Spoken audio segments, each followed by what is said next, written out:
we're joined by the Legal Compliance Officer at Jagersfontein Developments, and this is Marius de Villers. Marius, thanks for your time. Thanks so much for joining us. Good morning, Leanne.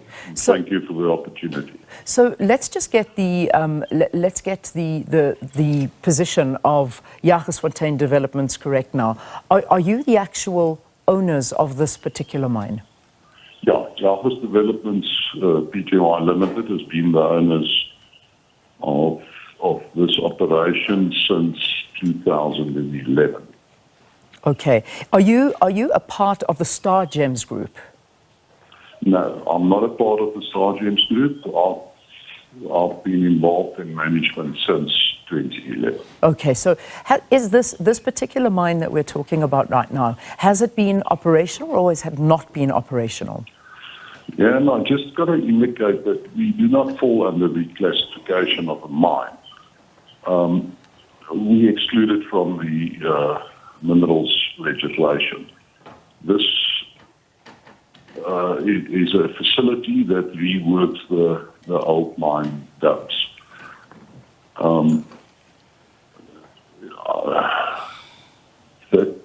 That position obviously makes it difficult for the government departments, and in that sense, our department has been Department of Water Affairs that has been assisting, and not the DMR. So this is okay. Now let's now obviously understand this better. This is now a mine that is not classified as a mine. It falls under water affairs. That is the domain of water affairs. What has been happening at this so-called mine that's not a mine, where there's this massive dam that years ago had already been declared something that was very dangerous and could pose a massive threat to the community? So help me understand what has been happening there. Has it just been sitting empty, no activity whatsoever? No, activity has been happening. They've reworked the old mine dumps, so it's a processing facility. Water affairs is applicable because they are the ones that cover the water sources, and that is the only licensed agency, obviously together with environmental affairs, that had a say over this operations. Mm. So your initial investigations, obviously you've been to the scene, I imagine you've been there. Yeah. So let's talk about initial investigations. What caused this? What is behind this? Leanne, we don't know at this stage. All that we could establish, obviously we've only been busy with emergency plans and protocols at this stage, and I think from today on the cleaning up operations, and that will start.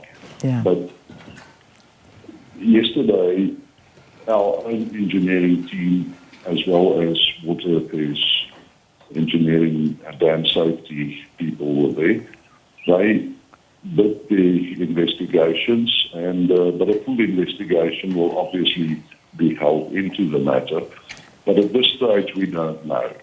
All I can say is from Jagersfontein Development side is that we had, in June of this year, we had a dam safety report, and the dam was declared safe.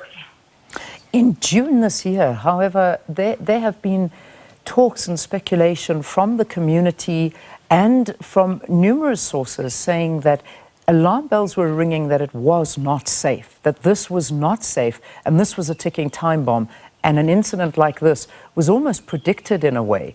But you're saying in June this was declared safe, there were no problems. Yes. Yeah, and you must remember that according to our water use license, this had to be done quarterly. So we have numerous reports over the last 2, 3, up to 5 years declaring this safe. And weekly, daily inspections are conducted to see that this dam is safe. But I don't want to venture into, this will be the engineers that will have to decide and to say what happened. We don't know at this stage. Yeah. I mean, our first priority was obviously to make sure that the people are safe. And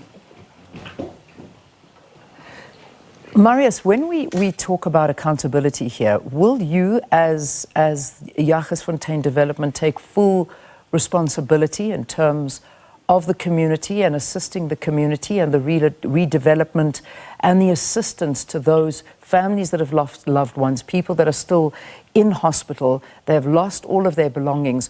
Are you taking responsibility for the community?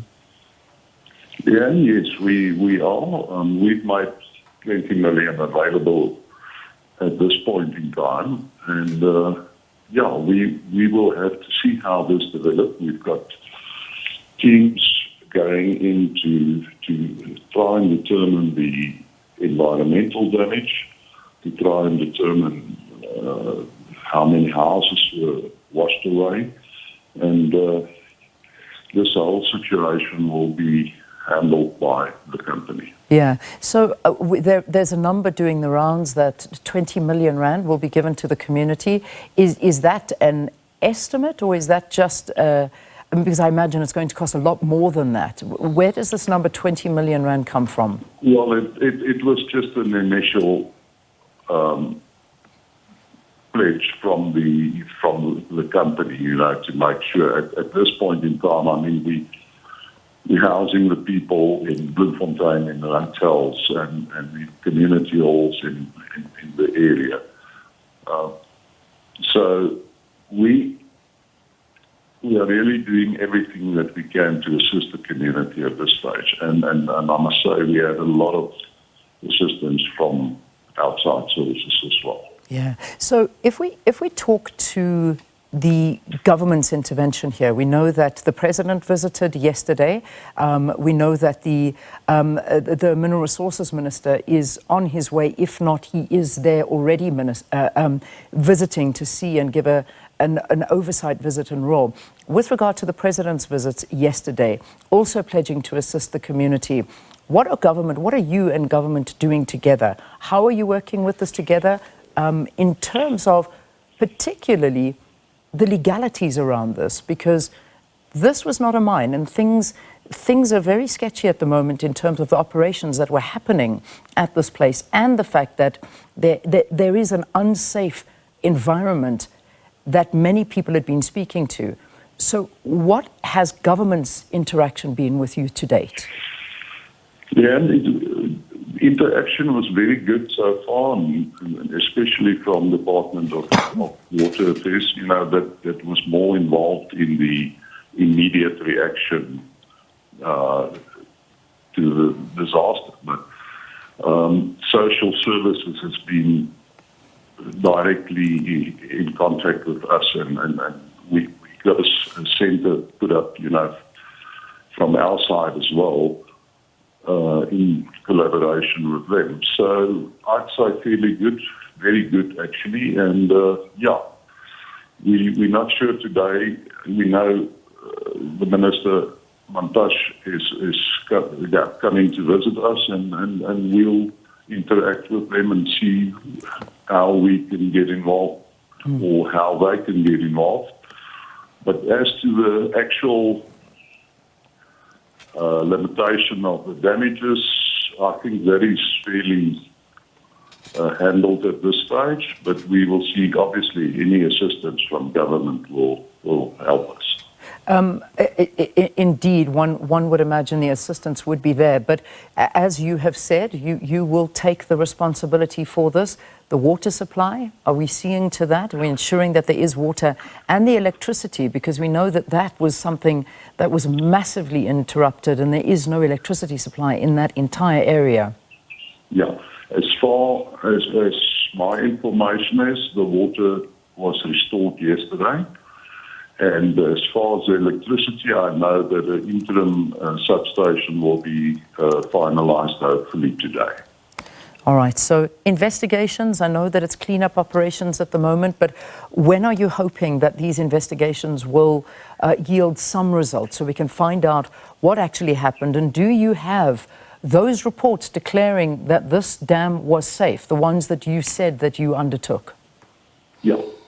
Yeah, we have all of that available, and if investigation of this nature, it's a lot of engineering work that needs to be done, and I can't commit to a time frame on that, unfortunately. Yeah, indeed. But obviously, you and I now both know that whatever report you did have was an incorrect report, because if they gave you the thumbs up saying everything was safe, and then just 3 months later the wall collapses and kills 3 people with a lot and scores injured, we know that there was something wrong with that report.